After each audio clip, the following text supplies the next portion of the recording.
আজ আন্দোলনের 40 দিনের মাথায় এসে আমরা আমাদের যে চতুর্থ এবং পঞ্চম দফা দাবি ছিল এবং এর পাশাপাশি প্রিন্সিপাল সেক্রেটারির যে অপসারণের দাবি ছিল সেই দাবি নিয়ে আজকে আমরা চিফ সেক্রেটারির নেতৃত্বে যে টিম তৈরি হয়েছিল তার সাথে আমাদের মিটিংয়ের জন্য এসেছিলাম। আমাদের যা পয়েন্ট ছিল প্রত্যেকটা পয়েন্ট পুঙ্খানুপুঙ্খভাবে আমাদের দাবি জায়গা থেকে আমরা রাখি। কেন রাখি? আমরা মনে করি এই দাবিগুলো যুক্তিসঙ্গত এই জায়গা থেকেই, যাতে দ্বিতীয় অভয়া আর তৈরি না হয় কোনো কলেজের বুকে।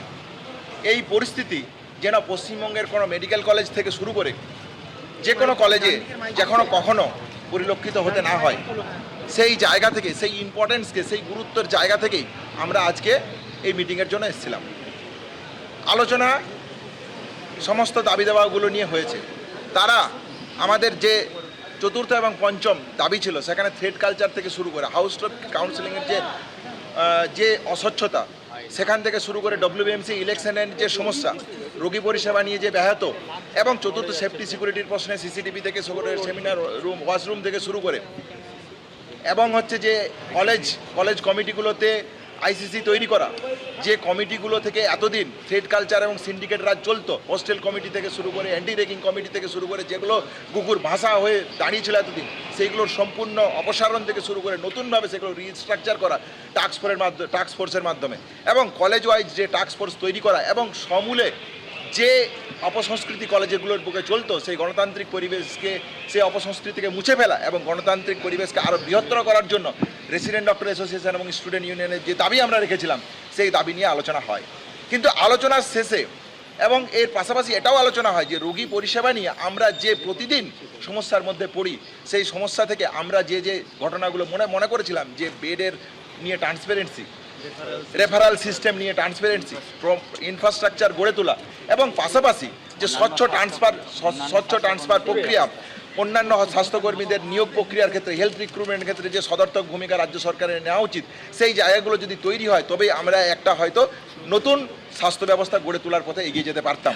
যাই হোক, আলোচনা অনেক হয়েছিল, কিন্তু যখন যে জায়গাটা থেকে সমস্যার সৃষ্টি হলো সেটা হলো যখন আমরা চাইলাম যে আলোচনা হলো তার একটা মিনিটস আপনারা আমাদেরকে দিন, মিনিটস যা আলোচনা হলো তার জায়গা দিন। কিন্তু দেখা গেল সেই জায়গায় চিফ সেক্রেটারি স্যার জানালেন যে তিনি এগুলো দিতে পারবেন না। শুধুমাত্র কিছু ন্যূনতম যে প্রতিশ্রুতি, সেই প্রতিশ্রুতি দিয়ে তিনি তার মিনিটস তৈরি করেছিলেন।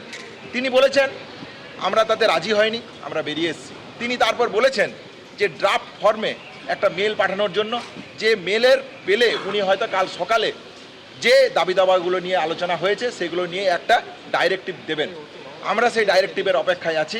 আমরা মনে করি যে এই আন্দোলনের যে ন্যায়সঙ্গতা, 9 তারিখের যে ঘটনাকে সামনে রেখে যে নৃশংসতা পশ্চিমবঙ্গের বুকে উঠে এসছে, তাকে মান্যতা দিয়ে, এবং হসপিটালের মধ্যে যদি নর্মাল পরিবেশ তৈরি করতে হয়, আমাদেরকে আবার কাজে ফিরতে হয়, আমাদের সহপাঠিনীকে যে ঘটনা ঘটেছে তার জন্য তার সুরক্ষা এবং সেফটির প্রসঙ্গ যদি সেই ঘটনা যাতে সুরক্ষিত করতে হয়, সেফটি সিকিউরিটি যাতে সুরক্ষিত করতে হয়, কোনো ছাত্রছাত্রীকে যাতে থ্রেড কালচারের মুখে না পড়তে হয়, আর সেই জন্য আমরা মনে করি এই অ্যাডভার্সিভগুলো, যে ডাইরেক্টিভগুলো আসার কথা, সেই ডাইরেক্টিভগুলো নিয়ে আলোচনা করতেছিলাম, এগুলো অত্যন্ত জরুরি। সেই জরুরির জায়গা থেকে আমরা বলতে চাই অতি দ্রুততার সাথে এই জায়গাটাকে দেখা হোক, এবং আমাদের হসপিটালের সাথে যে আমরাও তো অতি দ্রুততার সাথে কাজে ফিরতে চাই। তাহলে কাজে ফিরতে গেলে আমাদের যে দাবি দেওয়া ছিল, যে ন্যূনতম দাবি দেওয়া, সেই ডাইরেক্টিভের অপেক্ষায় আমরা আছি। আমরা মনে করি যে রাজ্য প্রশাসন যদি আমাদের আন্দোলনের প্রতি সদর্থক থাকেন এবং আমাদের দাবিকে ন্যায়সঙ্গত বলে মনে করেন, আমি মনে করি অতি দ্রুততার সাথে তারা এই পদক্ষেপ গ্রহণ করবেন। আমাদের কর্মবিরতি এবং অবস্থান বিক্ষোভের প্রশ্নে আমাদের যেভাবে কর্মবিরতি এবং অবস্থান বিক্ষোভ চলছিল সেইভাবেই চলবে। আমরা ডিরেক্টিভের অপেক্ষায় আছি। ডিরেক্টিভ দিলে আমরা আমাদের অবস্থান এবং কর্মবিরতি সম্পর্কে সুনির্দিষ্ট দাবি আপনাদের কাছে রাখব।